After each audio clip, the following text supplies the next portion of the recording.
આગળ વધીએ આપણી સાથે ગ્રીનપ્લાય ઇન્ડસ્ટ્રીઝના પણ મેનેજમેન્ટ જોડાઈ ચૂક્યા છે. મનોજ તુલસિયન આગળ રિઝલ્ટ્સની ઉપર बातचीत करीशू અને ओवरऑल सेक्टरना विषय पर माहिती लईशू. सर शुक्रिया मेरे साथ जुड़ने के लिए. सबसे पहले ओवरऑल नंबर्स से शुरुआत करना चाह रही थी मैं, क्योंकि जो नंबर्स पढ़ रही थी मैं ऑपरेशनली जो हम लोग देख रहे हैं तकरीबन 5% का इजाफा है इन टर्म्स ऑफ एबिटा और मार्जिन्स के अंदर भी एक एक्सपेंशन दिखा है. एक आइडिया किस तरीके से ये क्वार्टर बीतता हुआ दिखा और कौन से फैक्टर्स इम्पैक्ट कर रहे थे, एक आइडिया अगर आप मुझे दे पाएं, उसी से शुरुआत करना चाह रही थी. नमस्कार। इस क्वार्टर में हमें थोड़े बहुत चैलेंजेस आए थे बिकॉज ओमाइक्रॉन वापस से पिकअप कर गया था और उसके कारण थोड़ी सी अनसर्टेनिटी जरूर बढ़ गई थी मार्केट में. एंड दिवाली के बाद में कुछ समय ऐसा गया था जब लग रहा था कि सेल्स काफ़ी सबड्यूड है, बट दिसंबर एंड तक ओमाइक्रॉन का प्रभाव भी काफ़ी कम हो गया और नंबर्स वापस से पिकअप कर गए. इसीलिए आप एक अच्छी ग्रोथ देख पा रहे हो क्वार्टर 3 में. मार्जिन इम्प्रूवमेंट में तो हमारा कंटिन्यूअस प्रोसेस चल रहा है. लास्ट 2 साल से इसमें काफ़ी मेहनत कर रहे हैं. हमने बहुत सी चीज़ें की हैं इंटरनली, प्रोसेसेस पे, सिस्टम्स पे. हमने मार्केट करेक्शंस काफ़ी किए हैं, क्रेडिट कंट्रोल्स काफ़ी किए हैं, अपनी स्कीम लायबिलिटीज़ ये सब तो काफ़ी ठीक किया है, तो उसका भी प्रभाव है. इंटरनल इंजीनियरिंग पे हमने काफ़ी काम किया है प्लांट लेवल पे, उसका भी प्रभाव है. तो वो सारी चीज़ें मिल के आपको मार्जिन में इम्प्रूवमेंट्स दिख रहे हैं.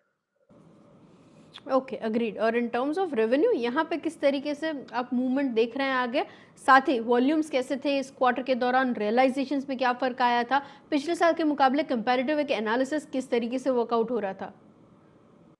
देखिए, पिछला साल भी जो था अपने सबको पता है कि बहुत चैलेंजिंग साल था, क्योंकि क्वार्टर 1 में लास्ट ईयर तो कुछ सेल्स कंपनीज़ की ज़्यादा हुई नहीं थी.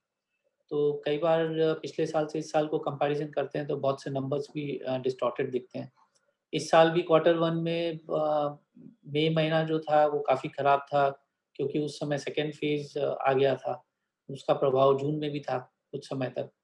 तो नंबर्स अगर आप देखेंगे तो सच में कंपैरेबल है नहीं, इन पीरियड्स के काफ़ी कन्फ्यूज़न होता है नंबर्स पे.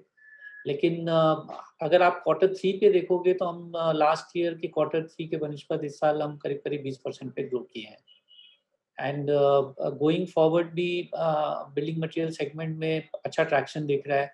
गवर्नमेंट की अच्छी पॉलिसी है, इंटरेस्ट रेट्स काफ़ी कम है, हाउसिंग भी धीरे-धीरे अब पिकअप कर रहा है, कमर्शियल स्पेस पिकअप कर रहा है, वर्क फ्रॉम होम जो है ये एक नया नॉर्मल बनता जा रहा है काफ़ी इंडस्ट्रीज़ के लिए. तो इन सब के कारण क्या है कि ग्रोथ तो आती रहेगी. तो और ये हमारे लिए, हमारी टाइप की कंपनी के लिए अच्छा ही रहेगा. तो गोइंग फॉरवर्ड भी हम यही देख रहे हैं कि हम 15% प्लस ग्रो करने का एक अनुमान रखते हैं.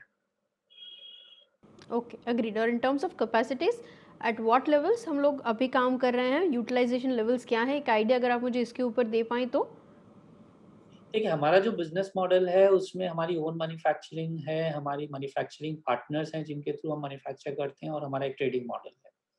तो अगर आप देखोगे हमारी जो ओन मैन्युफैक्चरिंग कैपेसिटी है वो करीब-करीब 90% के आस-पास में यूटिलाइज़ हो रही थी. लेकिन हमने लास्ट ईयर ही पैंडेमिक के समय में एक और लेके एक नया प्लांट का हमने और बोर्ड से अप्रूवल लिया था. वो प्लांट फैसिलिटी हमारी क्वार्टर 1 में ऑपरेशनल हो जाएगी. तो जब वो हो जाएगी तो उसके कारण जो हमारे अगले साल की जो डिमांड है उसके लिए हमारे पास में एडिक्वेट सप्लाई साइड के कोई चैलेंजेस नहीं रहेंगे. ओवर एंड अबव दैट हमने इस बोर्ड मीटिंग में अभी एक और हमारा नया मैन्युफैक्चरिंग पार्टनर के साथ में एक नया प्लांट लगाने का एक वो और हमने अनाउंस किया है हापुड़ में. तो वो भी करीब-करीब क्वार्टर 3 के एंड तक ऑपरेशनल होने की हम उम्मीद रखते हैं. तो ये हो जाएगा तो हमें अगले कम से कम 1.5 से 2 साल के लिए इतनी ज़्यादा चिंता सप्लाई साइड से नहीं रहेगी to cater to the demand growth. Okay, agreed sir. अच्छा, 2 या 3 और चीज़ें जो मैं समझना चाह रही थी. सबसे पहले तो एक एड स्पेंड्स का ट्रैजेक्टरी किस तरीके से वर्कआउट हो रहा है, इस क्वार्टर के दौरान कितना था और FY 23 के लिए आप क्या लाइन अप कर रहे हैं, ये आइडिया. और साथ ही डेट को लेकर अगर आप मुझे कुछ स्ट्रैटेजाइज़ अगर आप कर रहे हैं सर्विस डाउन करने के लिए, तो उसके रिगार्डिंग कुछ प्लान है तो शेयर कर पाएँ अगर? देखिए, ऐड में नॉर्मली मार्केटिंग स्पेंड हमारा 3% के आसपास ही रहता है. करेंट क्वार्टर में थोड़ा कम था क्वार्टर 3 में, लेकिन क्वार्टर 4 में वो वापस से बढ़ेगा क्योंकि हमारे टीवीसी और ये सब काफ़ी चल रहे हैं क्वार्टर 4 में. तो हम साल के अंत तक वही 3% के आसपास में रहेंगे और नेक्स्ट ईयर के लिए भी अभी तक तो हमारा वही प्लान है, हमारी बजटिंग ये सब चल रही है। अब देखेंगे ओवरऑल क्या ग्रोथ हम लेते हैं, सब कुछ करते हैं। बट 3% के आसपास में एज़ अ कंपनी हम अपने स्पेंड को रखना चाहते हैं, क्योंकि brand building is a continuous process, तो हम इस पे स्पेंड करते रहेंगे।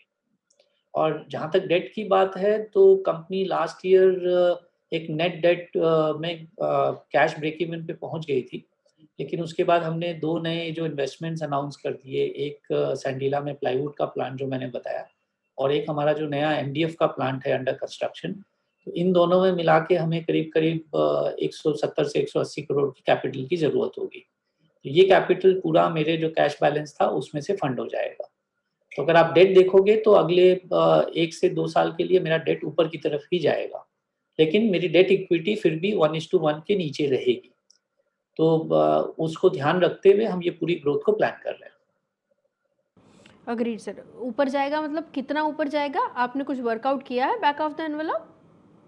हाँ, ये पीक पे हम ऐसा अनुमान करते हैं कि करीब 600 से साढ़े 600 करोड़ तक का ये डेट चला जाएगा। और हमारा नेटवर्थ भी करीब-करीब 700 करोड़ के आसपास रहेगा। तो उस बनिस्पत डेट इक्विटी 1 से नीचे